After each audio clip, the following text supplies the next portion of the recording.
하나님께서는 우리 몸을 만드실 때 없어져도 목숨에는 지장이 없는 부분들을 만들어 놓으셨습니다. 예를 들어서 눈이라든지 팔이나 다리 같은 것은 없으면 불편하죠. 하지만 여전히 우리는 없으면서도 멋진 인생을 살아갈 수 있습니다.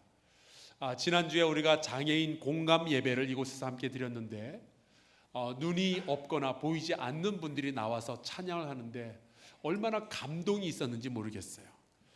장애인이면서도 그렇게 복음을 증거하고 하나님을 찬양하는 멋진 인생을 살 수 있다는 것을 우리가 두 눈으로 똑똑히 보았습니다.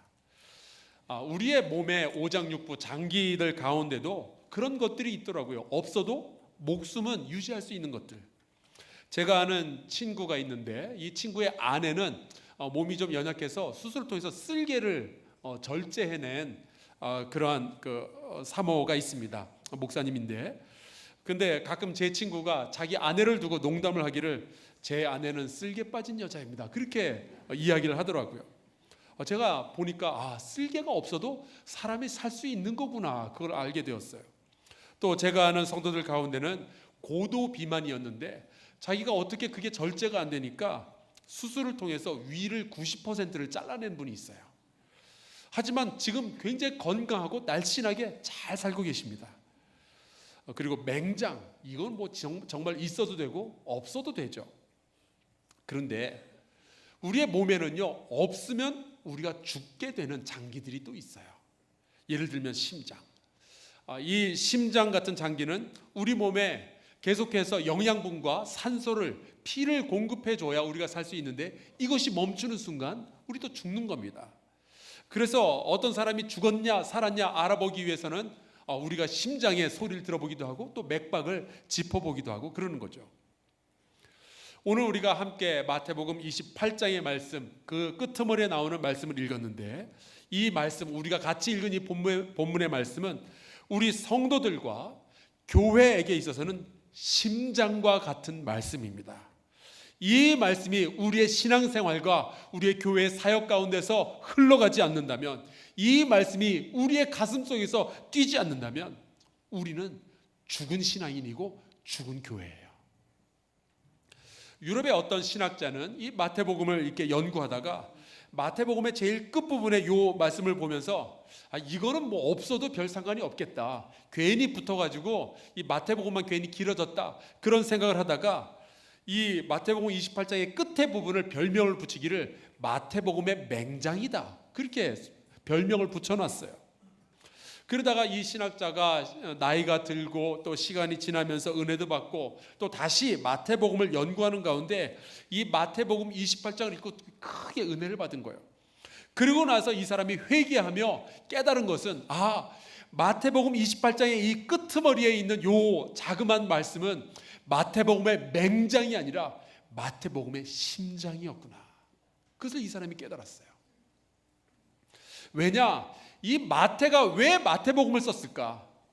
예수께서 마태복음 제일 마지막에 너희가 가서 제자를 삼아라, 내가 너희에게 분부한 것을 가르쳐 지키게 해라, 이 말씀이 마태의 가슴속에 박히니까 내가 복음서를 써야겠구나 결단을 하게 된 거예요.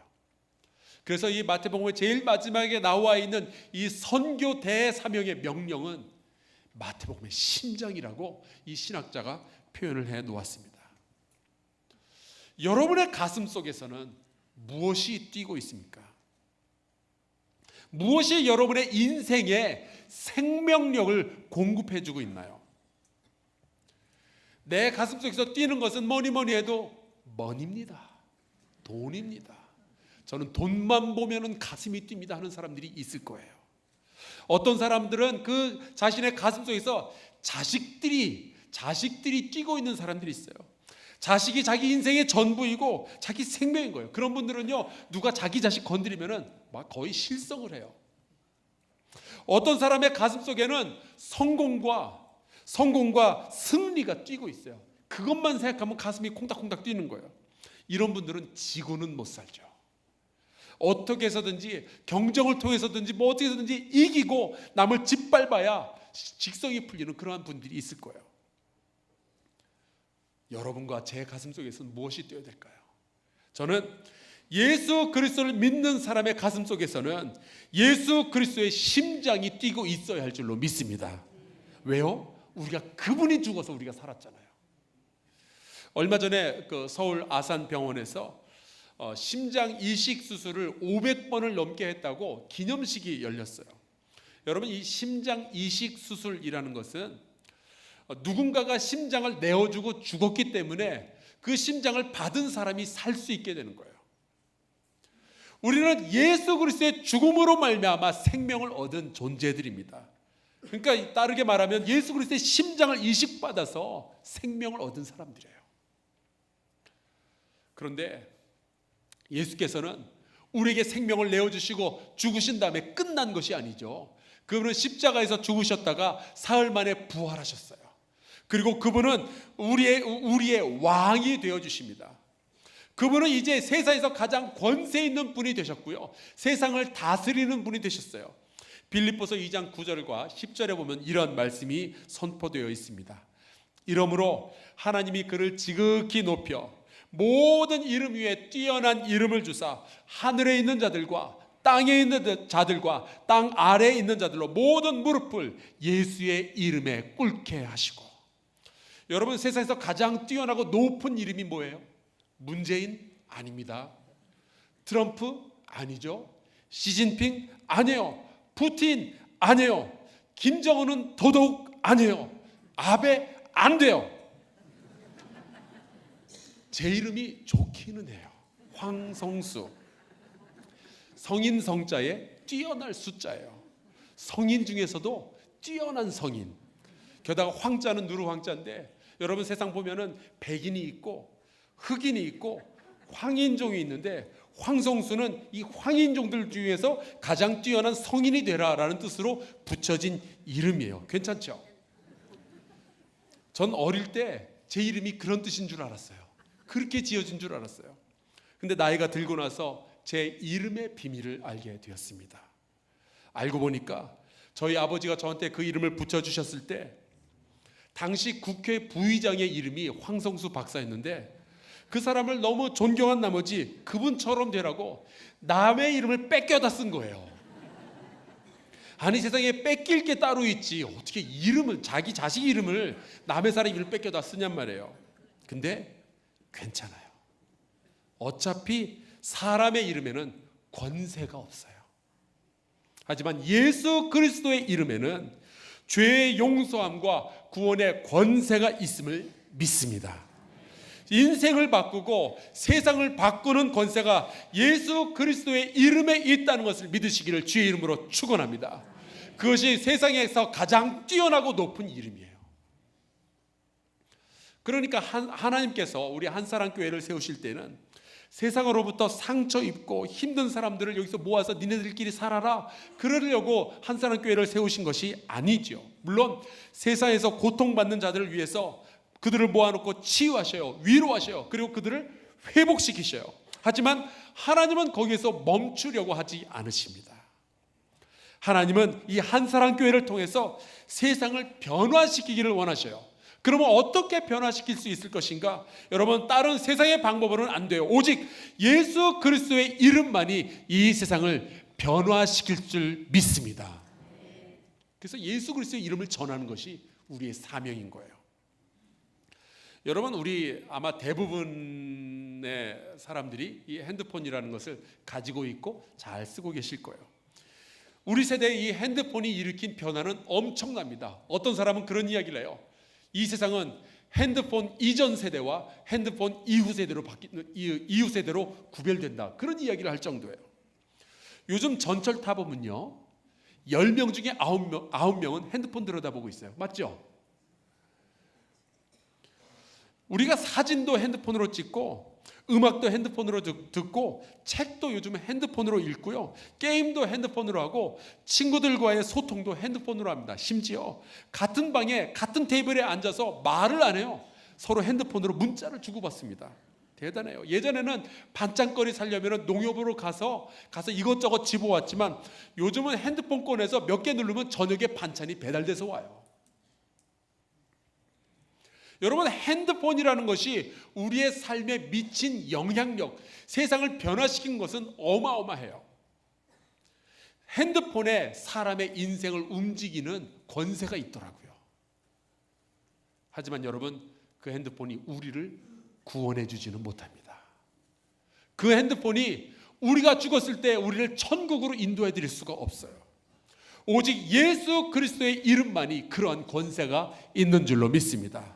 그렇다면 이 손바닥만한 기계가 이 인생과 이 세상을 그 정도로 변화시켰다면 예수의 이름은 얼마나 더 강력하게, 얼마나 더 깊게 이 세상을 변화시켜야 되겠어요. 우리를 구원하신 예수 그리스도의 이름이 내 식구들과 우리 친구들의 삶을 변화시켜야 되지 않겠어요? 사도행전 4장 12절에 베드로가 이런 선포를 합니다. 다른 이로서는 구원을 받을 수 없나니 천하 사람 중에 구원을 받을 만한 다른 이름을 우리에게 주신 일이 없습니다. 오직 예수 그리스도의 이름에만 그러한 권세가 있어요. 심지어 예수님도 스스로 이런 말씀을 하십니다. 하늘과 땅의 모든 권세를 내게 주셨으니. 하나님은 예수의 이름을 온 세상에 가장 뛰어나게 하시고 권세를 주셔서 그를 믿고 인정하는 자마다, 그 앞에 무릎 꿇는 자마다 영생을 누리도록 하는 그러한 권세를 주시는 거예요. 그래서 우리가 해야 될 일은 이 예수 그리스도의 이름을 세상에 전하는 겁니다. 아직도 빛이 없이 살아가는 사람들, 구원의 소망이 없이 살아가는 사람들, 세상이 전부인 줄 알고 살아가는 사람들에게 예수 그리스도의 이름을 전하는 것이에요. 그리고 그들 가운데 혹이라도 예수님에 대해서 더 잘 알기 원하는 사람들이 있다면 우리 교회로 인도하여 드려서 함께 사귀고 교제하고 또 같이 봉사도 하고 예수님에 대해서 더 깊이 알게 되고, 그들이 다 예수 그리스도의 제자가 되어서 말씀을 잘 배우고 또 그들도 또한 헌신된 주님의 백성으로서 만들어져 가는 것, 이런 일들이 계속해서 만들어져 가는 바로 그곳이 한사랑 교회가 되어야 할 줄로 믿습니다. 그렇게 해서 예수 그리스도의 이름의 권세가 우리 한사랑 교회를 통해서 드러나는 거예요. 세상에 드러나는 거예요. 한 영혼을 소중히 여기고 사랑하며 그들에게 예수 그리스도의 이름이 들려지게 해야죠. 가끔 보면은 소속된 교회 없이 신앙생활 하시는 분들이 있어요. 교회는 다니고 있지만 누군가의 관심을 받는 것도 싫고 또 구속받는 것도 싫고, 그러니까 그냥 이름 없이 빛도 없이 감사하며 예배만 드리는 분들이 있어요.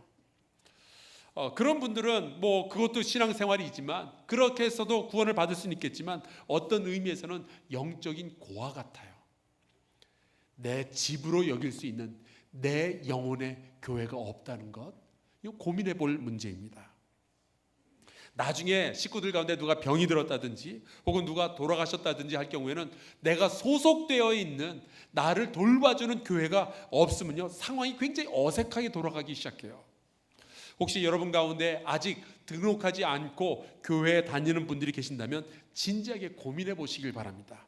꼭 한사람 교회가 아니어도 괜찮아요. 나를 책임져 줄, 내 영혼을 관리해 줄 목사와 교회를 가지는 것이 참 소중한 일입니다. 이 예수의 심장을 가지고 살아가고 예수께서 하늘과 땅의 모든 권세를 가진 분이라는, 그분이 우리의 왕이라는 것을 믿는 사람들은요, 가만히 있을 수 없어요. 왜 그러냐? 오늘 말씀해 보니까 19절에 나오는 하나의 단어 때문에 그래요. 19절이 어떻게 시작되느냐? 첫 번째 단어가 뭔지 아십니까? 그러므로. 얼마나 대단한 단어인지 모르겠어요. 말씀해 보니까 예수님께서 하늘과 땅의 모든 권세를 가지셨대요. 그러므로. 그 이야기는 예수님께서 하늘과 땅의 모든 권세를 가지셨으니까 우리한테 하실 말씀이 있다는 거예요. 그러면서 하시는 말씀이, 첫 번째로 하시는 말씀이 뭔고 하니, 그러므로 너희는 가서.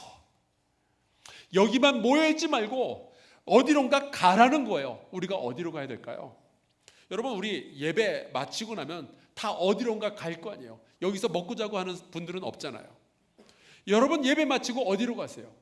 집으로 가세요? 친구 만나러? 식당으로? 쇼핑하러? 아니면 운동하러? 어디로 가세요? 기왕 여기까지 말이 나왔으니까 우리 양옆으로 한번 물어봅시다. 자, 물어볼게요. 예배 마치고 어디 가세요?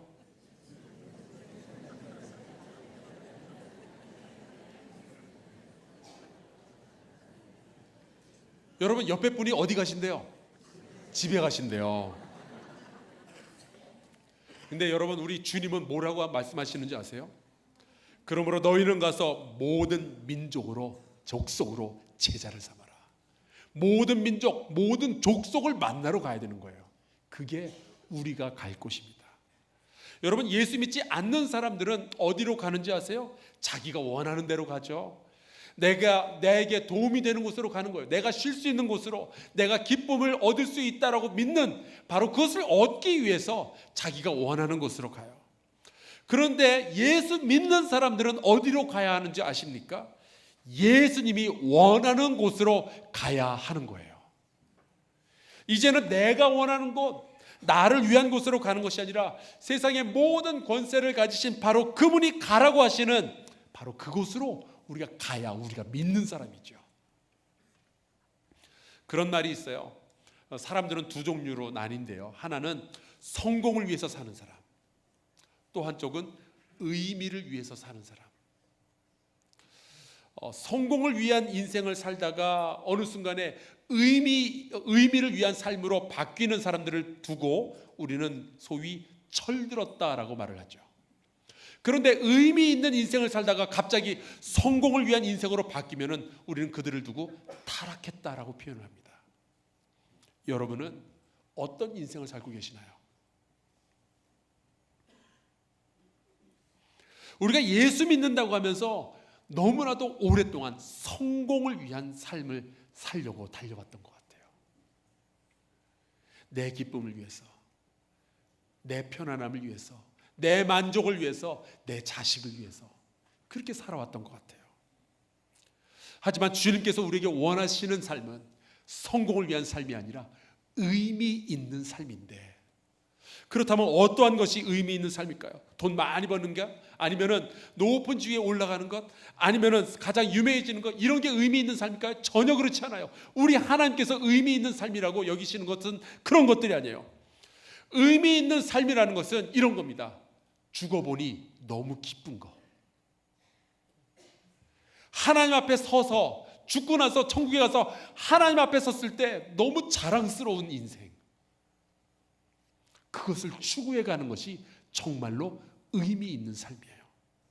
나중에 기쁜 거, 나 혼자서만 좋다고 해 웃는 것이 아니라 주님하고 같이 기뻐할 수 있는 인생, 그 인생을 살아가는 것이 정말로 의미 있는 인생입니다. 이사야서 56장 4절에 보면 하나님께서 내가 이러한 사람들에게 복 주겠다라고 약속하시는 이야기가 나오는데, 어떠한 사람들이 하나님의 복 받는 사람들이 될까? 성경에 보니까 이렇게 되어 있어요. 내가 기뻐하는 일을 선택하며, 하나님께서 기뻐하시는 일, 그것을 선택하는 인생, 의미 있는 인생을 살아가는 그들에게 하나님께서 복을 주신다라고 약속하시는데, 어떠한 복을 주시는가? 그 다음 절 7절에 보면 이렇게 나와요. 내가 곧 그들을 나의 성산으로 인도하여 기도하는 내 집에서 그들을 기쁘게 할 것이며, 하나님께서 기뻐하시는 일을 선택하는 그러한 사람들에게는 내가 나의 기쁨을 그들에게 주겠다 말씀하시는 거죠. 여러분, 예수께서 승천하실 때 제자들에게 안녕 그러면서 승천하시지 않으셨어요. 왜 그런지 아세요? 늘 함께 하실 것이기 때문에, 떠나가시는 것이 아니기 때문에 그래요. 그러면은 안녕 그러지 않고 뭐라고 말씀하시는가? 예수님은 가라, 제자 삼으라, 그리고 가르치라 말씀하고 계십니다.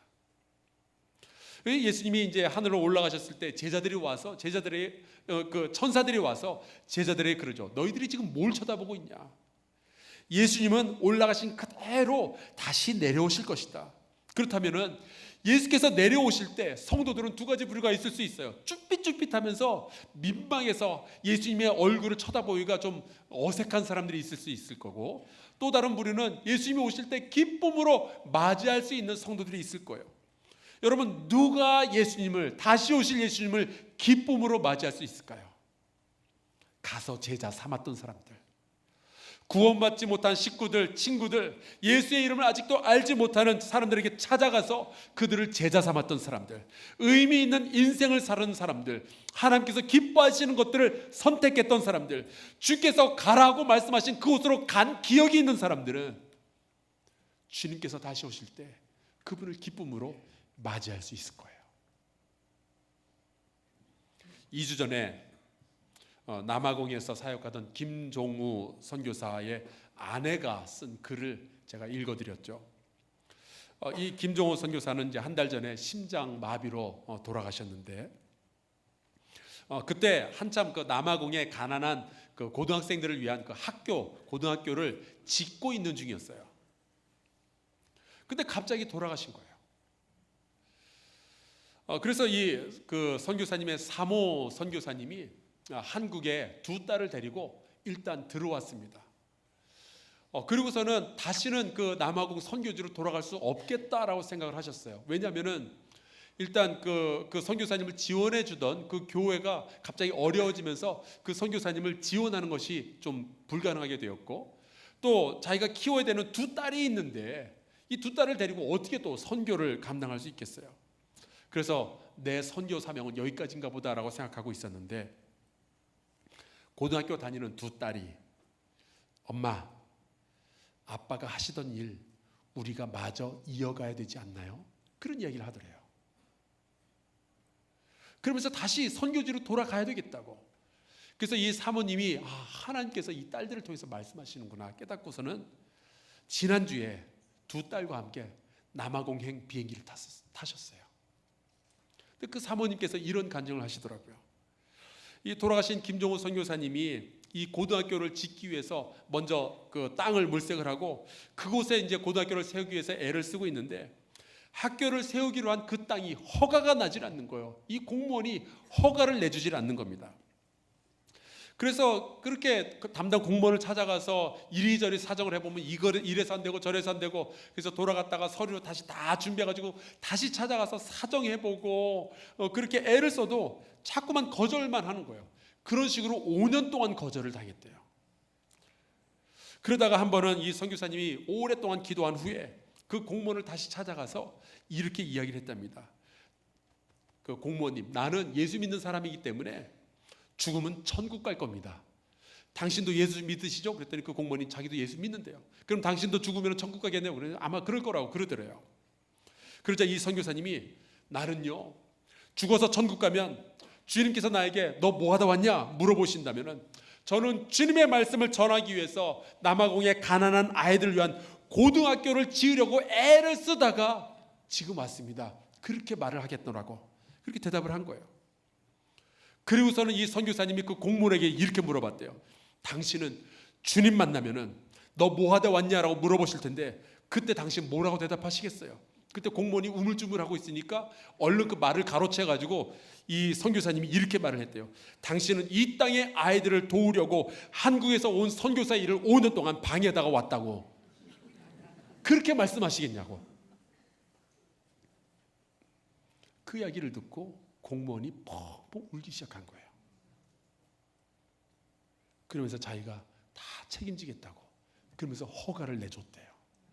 그래서 고등학교가 지어지기 시작했는데 그 중간에 이 선교사님이 돌아가신 거죠. 하지만 그 사역을 이어나가기 위해서 그 두 딸과 그 아내 선교사님이 요번에 다시 들어가셨어요. 여러분은 천국 가시면 주님 앞에 서서 뭐 하다 왔다고 말씀하시겠어요? 주님의 관심은 분명히 이 세상의 성공은 아닐 거예요. 돈 많은 거 주님은 전혀 관심 없으실 거예요. 자녀가 잘 되는 거 주님 그런 거 관심 없으실 거예요. 주님의 관심은 복음을 전하고 영혼을 구원하는 것인데 여러분 뭐라고 대답하시겠어요? 너 뭐 하다 왔냐 물어보시면.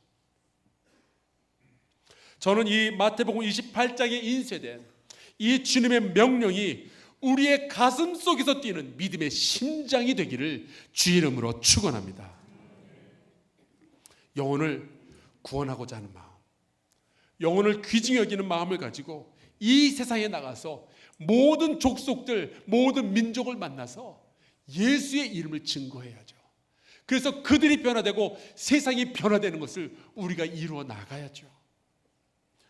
여러분, 선교사로 훈련받아서 외국으로 나가야만 선교사가 아니에요. 선교사의 심장을 품고 살아가는 사람이 선교사죠. 가서 제자 삼으라는 이 말씀을 나의 심장에 새기고 하루하루 살아가는 사람들이 선교사인 줄로 믿습니다. 찬송가 가운데 이런 가사가 있어요. 우리가 지금은 나그네 되어도 화려한 천국에 머지않아 갈 겁니다. 이 세상에 있을 때 주 예수 위하여 끝까지 힘써 함께 일합시다. 영생의 복락과 천국의 갈 길을 만 백성 알도록 나가서 전합시다. 주 예수의 말씀이 이 복음 전하라 우리에게 부탁하셨는데, 주께서 내게 부탁하신 이 말씀 천사도 흠모할 겁니다. 우리 가서 복음 전합시다 하는 찬송가가 있어요. 우리 같이 이 찬양 부르고요, 기도합시다.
주